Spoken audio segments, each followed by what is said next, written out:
Thumbnail দেখা আবার চমকায় যায় না। জামাত কি ক্ষমতায় আসবে, এই প্রশ্নটা আমার অনেকে এখন করে। আমি সবাইরে উত্তর দিই, জামাত ক্ষমতায় যাওয়ার এক উজ্জ্বল সম্ভাবনা তৈরি হয়েছে, কিন্তু যাইতে পারবে কিনা এটা নির্ভর করবে একান্তভাবে জামাতের উপরেই। আমার ব্যক্তিগতভাবে মনে হয়েছে জামাত হয়তো নিজেও মনে করতে পারতেছে না যে তারা ক্ষমতায় যেতে পারে। তাইলে কি করলে জামাত ক্ষমতায় যেতে পারে বা ক্ষমতায় যাওয়ার সম্ভাবনা আরো উজ্জ্বল হয়, সেটার আলাপ আজকে। আগে দেখে নি জামাতের জন্য ইলেকশনে জেতাটা কেন খুবই সম্ভব, আর কেনই বা জামাত জিততে পারে। প্রথম কারণ হইতেছে যে দেশের মানুষ নতুন রাজনৈতিক শক্তিকে ক্ষমতায় দেখতে চায়। বিএনপির বিগত সময়ের শাসনের স্মৃতি এখনো দগদগে ক্ষতর মতো এক প্রজন্মের মনে জায়গা আছে।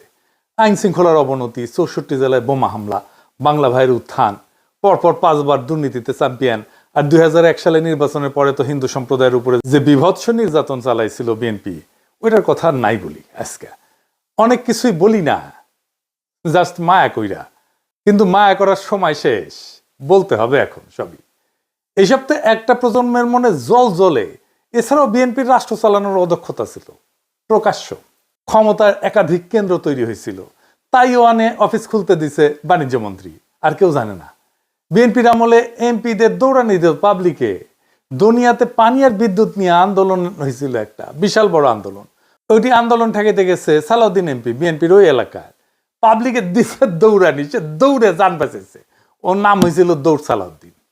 এই সালাউদ্দিনের হিস্ট্রি জানেন? হ্যাঁ, জানেন না? ওই বিএনপির জামাই কোটার যে বুদ্ধিজীবী নিজের এলিট মনে করে, আর লিখেছে আমি নাকি বাঙ্গু এলিটদের ভ্যালিডেশন চাই। তো বিএনপির এলিট সালাউদ্দিন, দৌড় সালাউদ্দিন, এই এলিটও তো তার এমপি, তাই না? তো যেহেতু তার একটা আমলনামা দেখে আসেন, দৌড় সালাউদ্দিনের আমলনামা। এই দৌড় সালাউদ্দিন এইচএসসি পাশ কইরা একটা জীবন বীমা কোম্পানির চাকরি করত। বীমা কোম্পানি একটা মাঠকর্মী ছিল, মানে ওই যে যে মানুষের দুয়ারে যে তার ইন্স্যুরেন্স করাইতো, তারপর একটা কমিশন পেতো। মুজিবও কিন্তু একই জিনিস ছিল আর কি। তো পরে চাকরি করা অবস্থায় একটা ট্রাক কিনে একটা রাশন ট্রাক না করলে, ওই যে ক্ষুদ্র ভাতরা আবার রেশন ট্রাক দেখতে চায়, রাশন ট্রাক না, এগুলা ঝরঝরা ট্রাক আর কি। এই ট্রাক দিয়ে ওর শ্যালক লুৎফর রহমানের একটা ইট ভাটা ছিল, ওই ইট ভাটায় মালামাল দিত আর কি। আর লুৎফর রহমান কে ছিল জানেন? শ্যামপুর ইউনিয়নের চেয়ারম্যান ছিল, আওয়ামী লীগের সভাপতি ছিল। তারপরে তো সে ড্যামরা, সায়দাবাদ, যাত্রাবাড়ি বাস টার্মিনাল এটার মাথা হয়ে দাঁড়ায়। একটা ট্রাকের মালিক আস্তে আস্তে আরো ট্রাক করতে করতে অঢেল সম্পত্তির মালিক হয়। আর ট্রাক ব্যবসার আলালে চলতে থাকে বাস টার্মিনালে চাঁদাবাজি। এর মধ্যে তার সাথে শ্রমিক দলের সখ্যতা গড়ে ওঠে। ধীরে ধীরে মূলধারার রাজনীতির সাথে তাকে সম্পৃক্ত করতে থাকে, আর 1991 বিএনপির টিকিট পেয়ে যায়। এই হইতেছে দৌড় সালাউদ্দিনের উত্থান কাহিনী, আমাদের জামাইকোটার বুদ্ধিজীবীর এলিট। জুরাইনের মাজার রোডের একটা সিএনজি ফিলিং স্টেশন আছে তার, ওই মাজার শরীফের জমি দখল কইরা ওই ফিলিং স্টেশন করেছে দৌড় সালাউদ্দিন। একটা পত্রিকাও কিনেছিল দেশ জনতা নামে। তো শ্যালক যেহেতু আওয়ামী লীগে, তার তেমন কোনো অসুবিধা হয়নি, একবার বোধহয় জেলে নিয়ে গেছিল। তো বিএনপির জামাইকোটার বুদ্ধিজীবীর কাছে তো এইচএসসি পাস চান্দাবাজ দৌড় সালাউদ্দিন হইতেছে এলিট, আর এইসব এলিটদের ইন্টেলেকচুয়াল ল্যাটেল হইতেছে এই জামাইকোটার বুদ্ধিজীবী। লজ্জা লাগে না? হ্যাঁ, যাই হোক, বিএনপির মেলা স্বীকৃতি আছে, আস্তে আস্তে আসবে আর কি। এই বিএনপি কি কম লুটপাট করেছে তার শাসন আমলে? তো এখন এই যে ইকোনমির অবস্থা দেখেছেন, দেশের এটা বিন্দু মাত্র লুটপাট সহ্য করার ক্ষমতা নাই। দেশটা ধ্বংস হয়ে যাবে, রাষ্ট্র নাই হয়ে যাবে লুটপাট হইলে। প্রফেসর ইউনূস লুটপাট বন্ধ করেছে, লুটপাট হয় না, রিজার্ভ কিন্তু বাড়িচ্ছে, কিন্তু ইকোনমি রিকভার করে নাই। এর উপরে যদি লুটপাট শুরু হয় তাহলে দেশ নিজেই জয় বাংলা হয়ে যাবে, এটা পাবলিক বুঝে। সেই জন্যই তারা চায় দেশে যেন দুর্নীতি আর না হয়। এই যে র্যাব কারা বানাইছিল জানেন? বিএনপি বানাইছিল কেন জানেন? নিজের দলের গুন্ডাদের নিয়ন্ত্রণ করতে পারতেছিল না, র্যাব কইরা মারিছিল এই গুন্ডাদের। নারায়ণগঞ্জে ডেভিড বলে এক বিএনপির নেতা ছিল, মমিনুল্লাহ ডেভিড। শামীম ওসমান তার কাছে দুগ্ধপোষ্য শিশু, নস্যি ছিল, তারে মারে র্যাব ক্রসফায়ারে। ভালো ক্রিকেট খেলতো কিন্তু ওই ডেভিড, কিন্তু হয়ে আউট ছিল শীর্ষ সন্ত্রাসী। সেনাবাহিনীর যে সিভিল ইস্যু সামলাতে নামানো যায় না, এই কমন সেন্স বিএনপির নেতাদের ছিল না, একজনেরও ছিল না। সেনাবাহিনীর মধ্যে মানবাধিকার লঙ্ঘন করে ফিরে যাওয়া সেনা কর্মকর্তার সৈনিকেরা যে মারাত্মক সমস্যা সৃষ্টি করেছে, এটার ক্ষত কতদিনে যে যায় আল্লাহ জানে। এটা সৃষ্টি করছে বিএনপি। এদের রাষ্ট্র চিন্তা কত দুর্বল, এরা রাজনীতি বোঝে না, রাষ্ট্র তো দূরের কথা। আর এইখানে জামাত তার প্রাসঙ্গিকতা তুলে ধরতে পারবে ভোটারদের কাছে। জামাত ক্ষমতায় আসলে তার নেতা মন্ত্রীরা দুর্নীতি করবে না, করেনি, আগে ছিল মন্ত্রী, এটা ধরে নেওয়া যায়। কিন্তু এর মানে কি দেশ চালাইতে পারবে? জামাতের লোকেরা শুনে অবাক হইতে পারেন যে আমার কাছে নানা দিক থেকে নানা ধরনের লোক জানতে চাইতেছে জামাত ক্ষমতায় আসলে কি করবে। অনেকে চায়নায় গেছি উঠেও জানতে চাইছে, কারণ তারা জানে যে আমি জামাতের ক্ষমতায় আসার সম্ভাবনার কথা প্রকাশ্যেই জোরের সাথে বলছি। যারা এই প্রশ্নগুলো করছে তার মধ্যে আছে ডিপ্লোম্যাট, ইন্টেলেকচুয়াল, বিদেশিরা তো আছেই, শীর্ষ ব্যবসায়ী আছে, নারী আছে, এমনকি আমার মাও জিজ্ঞেস করেছে। কি প্রশ্ন শুনলে অবাক হইবেন, বলতেছে জামাত ক্ষমতা আসলে কি মদ খাওয়া বন্ধ করে দিবে, আমার ওদের মদ খেতে দিবে। এই প্রসঙ্গে ফরদ মজার ভাইয়ের একটা কৌতুক মনে আসলো আর কি, সত্য কৌতুক আর কি। উনি এক বিখ্যাত সম্পাদকের কথা কইতেন, বলতেন উনি নাকি ইসলামপন্থীরা ক্ষমতায় আসলে মদ খেতে পারবেন না, এই জন্য সেকুলারিজম প্রমোট করে। যাই হোক, আমি কই যে উনারা নির্বাচনী ম্যানিফেস্টো দিক, তারপরে দেখেন কয় না না দিতে হবে না। মৌলানা মতিউর রহমান নিজামী মদ নিয়ে জাতীয় সংসদে একটা মতামত দিছিল, আমাকে আবার ইনবক্সে পেঠে দিছে এই ভিডিওটা, শুনেন। এটা খুব মূল্যবান আলোচনা করেছেন উনি, শুনেন। মদ আল্লাহ তাআলা হারাম করেছেন, এটা কিয়ামত পর্যন্ত হারাম থাকবে। সারা দুনিয়ার সকল মানুষও যদি জায়েজ বলে, হালাল বলে, তবু এটা হারাম থাকবে। আল্লাহ, রসুল এবং আখিরাতের প্রতি, কোরআনের প্রতি যারা ঈমান পোষণ করে তাদের কাছে মদের দাম কমানো বাড়ানো অথবা শুল্কের হ্রাস বৃদ্ধি তাদের কাছে কোনো ব্যাপারই নয়। মাংনাও যদি দেওয়া হয়, মদের ফ্যাক্টরির মধ্যে যদি বদ্ধ দরজা জানালার মধ্যে তাদের রাখা হয়, তবুও তারা আল্লাহর ভয়ে মদ স্পর্শ করবেন না। মানে স্পিকার, আমি তাদের উদ্দেশ্যে বলতে চাই, তারা যদি সত্যি এটা নিয়ে রাজনীতি না করতে চান, আন্তরিকভাবে মদ বন্ধ হোক এটা চান, তাহলে মদ বন্ধ তো ইসলামী অনুশাসন পুরোপুরি চালু ছাড়া হতে পারে না। ইসলামী রাষ্ট্র ব্যবস্থা, সমাজ ব্যবস্থা, শিক্ষা ব্যবস্থা চালু হওয়া ছাড়া হতে পারে না। অনুশাসন কায়েমের আন্দোলনকে বলেন মৌলবাদ, বলেন সাম্প্রদায়িকতা, বলেন ধর্মান্ধতা। যতদিন তারা ইসলামী রাষ্ট্র ব্যবস্থা, সমাজ ব্যবস্থার আন্দোলনকে মৌলবাদ, সাম্প্রদায়িকতা, ধর্মান্ধতা বলা বন্ধ না করছেন, ততদিন মদের ব্যাপারে তাদের কোনো প্রশ্ন তোলার অধিকার নাই। মানে স্পিকার, এই ব্যাপারে আর একটা পিকচার আমি আপনার সামনে আনতে চাই। 1400 বছর আগে জনাবে মুহাম্মদুর রাসূলুল্লাহ সাল্লাল্লাহু আলাইহি ওয়াসাল্লাম যখন ইসলামের দাওয়াত দিচ্ছিলেন, সেই যুগটাকে বলা হয় আইয়ামে জাহিলিয়া। তখনকার দিনে মানুষের মদের আসক্তি আরো অনেক বেশি ছিল। আরবি ভাষায় দেখেছি মদের নাম 200-এরও বেশি। তাদের কাব্য সাহিত্যে মদের বন্দনায় ভরপুর। সেখানে বাড়িতে বাড়িতে মদের মটকি ছিল। আমেরিকার মতো এরকম প্রচার মিডিয়া ছিল না মোটিভেশনের জন্য, কিন্তু ইমানি শক্তি, আল্লাহ, রসুল, আখিরাতের প্রতি বিশ্বাস এমন একটা শক্তি, এই শক্তির বলে সেদিন পর্যায়ক্রমে মানুষকে তৈরি করে নিয়ে যে মদ নিষিদ্ধ করা হয়েছিল, আজকেও মুসলিম বিশ্বের সংখ্যাগরিষ্ঠ মানুষ আইনের কারণে নয়, আল্লাহর ভয়ে মদ থেকে দূরে থাকে। তো আমি এটা শুনে কই যে আমিও তো মদ খেতে নিষেধ করি, মানে আমি মানে ডাক্তারেরা আর কি। তো ওনারা কয় না না, ডাক্তাররা নিষেধ করলে সেটা অন্য কথা, কিন্তু মদ খেতে দিতে হবে। আমি কই না, খেতে দিলে সমস্যা কি? ওনারা বলেন যারা মদ খায় তারা তো এলিট, তারা ইকোনমি মেনটেন করে। তা আমি কইলাম না না না, এই যে বিএনপির জামাই কোটা বুদ্ধিজীবী, সে তো এলিট, সে তো মদ খায় না। তো এই প্রসঙ্গে একটা ইন্টারেস্টিং কৌতুকের কথা মনে আসলো, বিএনপি প্রসঙ্গে আর কি, মদ খাওয়া প্রসঙ্গে। জাদু মিয়া ছিলেন না, মশিউর রহমান জাদু মিয়া, ন্যাপ করতেন। তো বিএনপি তো ন্যাপ, মুসলিম লীগ আর সুটকা সাটকা আওয়ামী লীগ মিলে তো বিএনপি তৈরি। তো উনি মশিউর রহমান জাদু মিয়া পরে বিএনপি প্রতিষ্ঠাতাদের একজন ছিলেন আর কি। কথিত আছে যে মশিউর রহমান জাদু মিয়া এই অগ্নিজল পান করার অভ্যাস ছিল আর কি। তো ভাষা নিয়ে বক্তৃতা দিচ্ছেন, পাশে জাদু মিয়া বসে আছে, তো কইতেছেন ভাসানী অগ্নিঝরা কণ্ঠে কইতেছে, চালের দাম বাড়িছে, ডালের দাম বাড়িছে, তেলের দাম বাড়িছে, মদের দাম বাড়ছে কিনা কইতে পারবো না, জাদু মিয়া কইতে পারবে। তো এই মদ খাইতে পারবো কিনা এটা একটা বিরাট জিজ্ঞাসা। যারা মদ খায় না তারা আরো বেশি জিজ্ঞায়। নারীরা বলে যে তারা তাদের পছন্দ মতো পোশাক পরতে পারবে কিনা। একজন তো কইলো যে বিকিনি পরতে পারবে কিনা। আমি কইলাম বাংলাদেশের মেয়েরা কি সি বিচে বিকিনি পরে? হ্যাঁ, তো কয়ে না পরে না, কিন্তু পড়তে পারবে কিনা। মানে আগে থেকে কয়ে নিচ্ছে, কয়ে দিতে হবে পড়তে পারবে কিনা। যদিও বাংলাদেশের বেশিরভাগ তরুণ শিক্ষিত মেয়েরা হিজাব পরে, আমরা সেটাই দেখতে পাই। তারপরেও এই আতঙ্ক ছড়ানো হয়েছে বা হইতেছে। 1922 সালে কতটুকু পা খোলা রাখতে পারবে মেয়েরা সেটা নিয়ে পুলিশ ধরতো আমেরিকাত সি বিচে যায়। আর আমাদের এখনই দেওয়াই লাগবে বিকিনি পরার জন্য, পারমিশন দেওয়াই লাগবে। হ্যাঁ, আমার তো আপত্তি নাই, হ্যাঁ আমি তো দিবেরই চাই। আমাক দেন রাষ্ট্রপতির পদে দাঁড়াই, আমাক মার্কা মনে আছে তো, বুলডোজার, সিল মারো রে সিল মারো, বুলডোজারের সিল মারো, মাইরা দেন, আমি বিকিনি পরার ডিক্রি জারি করে দেবো প্রথম দিনই। যাই হোক, দুর্নীতি বন্ধ করবে জামাত, সাথে সাথে এক মহা সমস্যা শুরু হবে। কি সেই সমস্যা?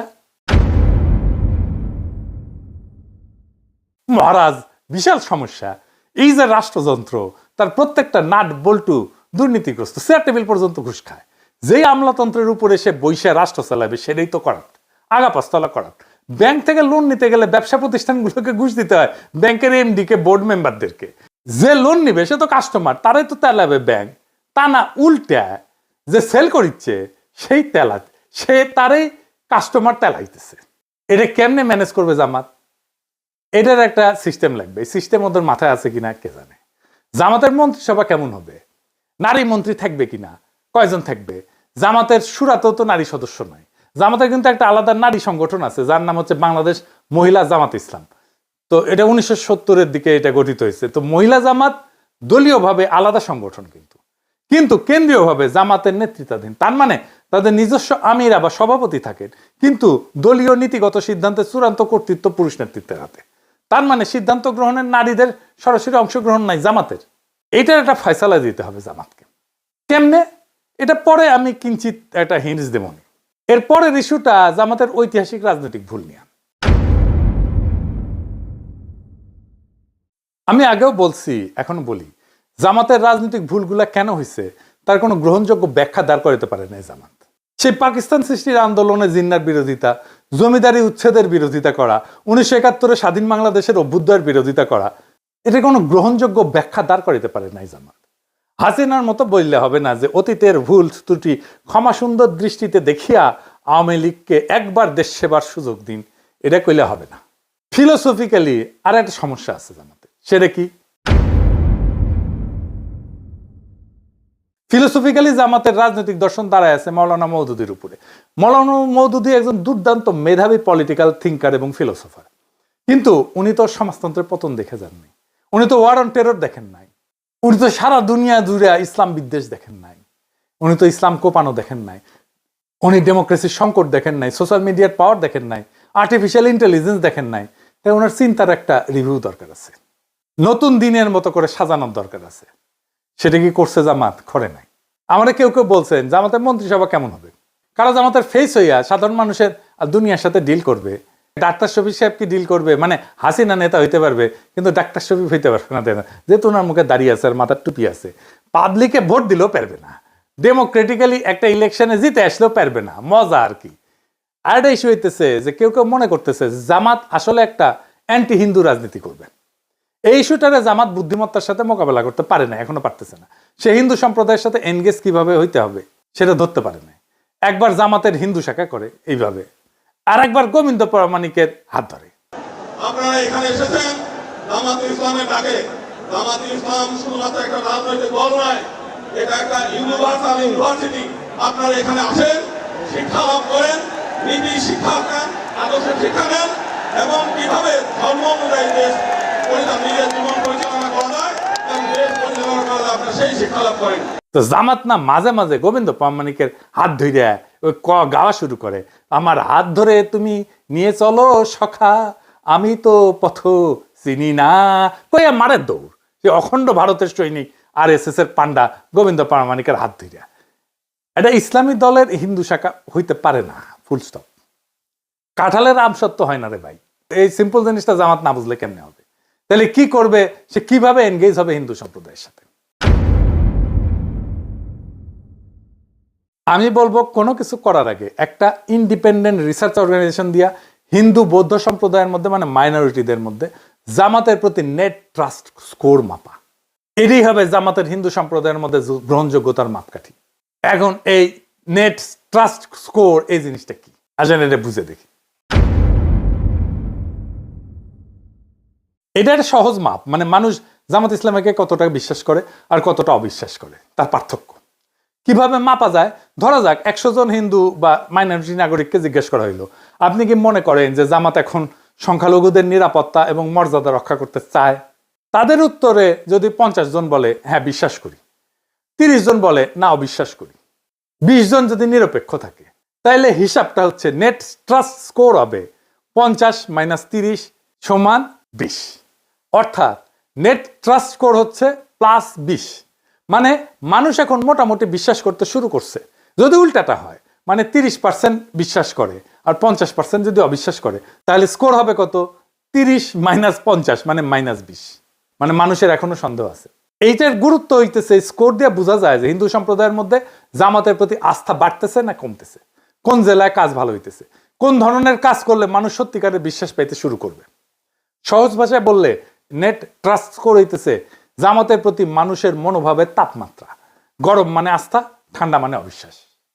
সোজা চালায় বুঝে গেলেন, তাই না? এইটা জামাত প্রত্যেক 6 মাস পরপর মাপবে আর ফলাফল প্রকাশ করবে। এইটা কিন্তু আন্তর্জাতিক মহলেও তার বিশ্বাসযোগ্যতা বাড়াবে, গ্রহণযোগ্যতা বাড়াবে। এখন কাজ কি নিবে? গোবিন্দ প্রামাণিককে তো দেখতে পারবে না, তাই না? কি কি সলিড কাজ নিবে আসেন সেটা একটু বুঝে দেখি। প্রথমে জামাতকে একটা মাইনরিটি চার্টার ঘোষণা করতে। এই মাইনরিটি চার্টার মানে হইতেছে এক ধরনের প্রতিশ্রুতি বা শপথনামা, যেখানে জামাত ইসলাম প্রকাশ্যে বলে দেবে তারা এখানে ধর্ম দেখে না, ন্যায় মানবিকতা দেখে রাজনীতি করবে। এই চার্টারে বলা থাকবে দেশের হিন্দু বৌদ্ধ খ্রিস্টান সহ সব নাগরিকদের নিরাপত্তা, সম্মান আর সমান সুযোগ নিশ্চিত করা জামাত নৈতিক দায়িত্ব বলে মনে করে। প্রথমে বলা হবে যে সবাই নিজের ধর্ম পালন করতে পারবে কোনো ভয় বা বাধা ছাড়াই। কেউ কাউকে ধর্মান্তরিত করার চেষ্টা করবে না। মন্দির, গির্জা বা অন্য উপাসনালয়ে নিরাপত্তা নিশ্চিত করতে জামাত নিজের লোকজন দিয়ে প্রয়োজনে সহায়তা করবে। কোথাও সহিংসতা বা দখলবাজি হলে দলের পক্ষ থেকে প্রকাশ্যে নিন্দা জানানো হবে এবং অপরাধী জামাতেরই হোক বা অন্য কেউ হোক তার বিরুদ্ধে ব্যবস্থা নেওয়া হবে। চার্টারে এটাও বলা থাকবে যে চাকরি, শিক্ষা, সরকারি সুযোগ এটাতে কারো ধর্ম কোনো বাধা হবে না। জামাত পরিচালিত কোনো স্কুল, কলেজ, শিক্ষা প্রতিষ্ঠান বা প্রতিষ্ঠানে হিন্দু বা অন্য ধর্মের মানুষ সমান সুযোগ পাবে। ভূমি বা সম্পত্তি দখল বা জবরদখল হলে ন্যায় বিচারের জন্য আইনি সহায়তা দেওয়া হবে। নারী এবং তরুণদের অংশগ্রহণে গুরুত্ব দেওয়া হবে। হিন্দু মেয়েরা চাইলে জামাতের সামাজিক শিক্ষা কার্যক্রমে যুক্ত হতে পারবে। সবশেষে একটা স্পষ্ট প্রতিশ্রুতি থাকবে, জামাত শুধু ইসলাম রক্ষা না, জামাত ন্যায় রক্ষার রাজনীতি করে। সংখ্যালঘু নাগরিকদের মর্যাদা রক্ষা করাটা ইসলামের আসল শিক্ষা, এই কথাটা তারা প্রকাশ্যে বলবে। এই চার্টার গুরুত্বপূর্ণ কারণ এটা দেখাবে যে জামাত বদলাইছে। এটা হিন্দু সম্প্রদায়ের মধ্যে আস্থা ফিরে আনবে এবং আন্তর্জাতিক মহলে ইতিবাচক ভাবমূর্তি তৈরি করবে। আর বাংলাদেশে ন্যায়ের রাজনীতির একটা নতুন ভাষা দিবে। সংক্ষেপে মাইনরিটি রাইটস চার্টার হইতেছে জামাতের বিশ্বাস ফেরানোর অঙ্গীকারপত্র, যেখানে তারা বলে সব নাগরিকই আমাদের, কেউ সংখ্যালঘু না। এইরকম একটা চার্টার নারীদের জন্য করা যায়। আর হ্যাঁ, এলিটদের জন্য মদ খাওয়ার জন্য কি করবে এটা জামাত নিজেরা বুঝে দেখুক, যেন সমস্ত সমাজে নেট ট্রাস্ট বাড়তে থাকে জামাতের প্রতি। এখন জামাত আসলে হিন্দু সম্প্রদায়ের সাথে কিভাবে এনগেজ হবে? যদি জামাত ইসলাম সত্যি হিন্দু কমিউনিটির সাথে অর্থভাবে এবং রাজনৈতিকভাবে ফলপ্রসূ এনগেজমেন্ট করতে চায়, তবে পুরানো সহাবস্থান বা ধর্মীয় সহনশীলতার কথা বললে কাজ হবে না। এখন দরকার হবে ইনোভেটিভ, ইন্টেলেকচুয়াল, সাবভার্সিভ এবং ন্যারেটিভ চেঞ্জিং আইডিয়া, যা সাইমালটেনিয়াসলি হিন্দু কমিউনিটির আস্থা অর্জন করবে, নাম্বার 1। নাম্বার 2, জামাতের আদর্শের মধ্যে থিওলজিক্যাল কনসিস্টেন্সি রাখবে। 3 নাম্বার হইতেছে রাজনৈতিকভাবে আন্তর্জাতিক গ্রহণযোগ্যতা তৈরি করবে। আমি কয়েকটা ইনোভেটিভ আইডিয়া দিতেছি, এগুলোই সব না বা এগুলোই যে চূড়ান্ত তাও না, এগুলো চিন্তা করা যাইতে পারে, আমি আইডিয়া হিসেবে দিতেছি।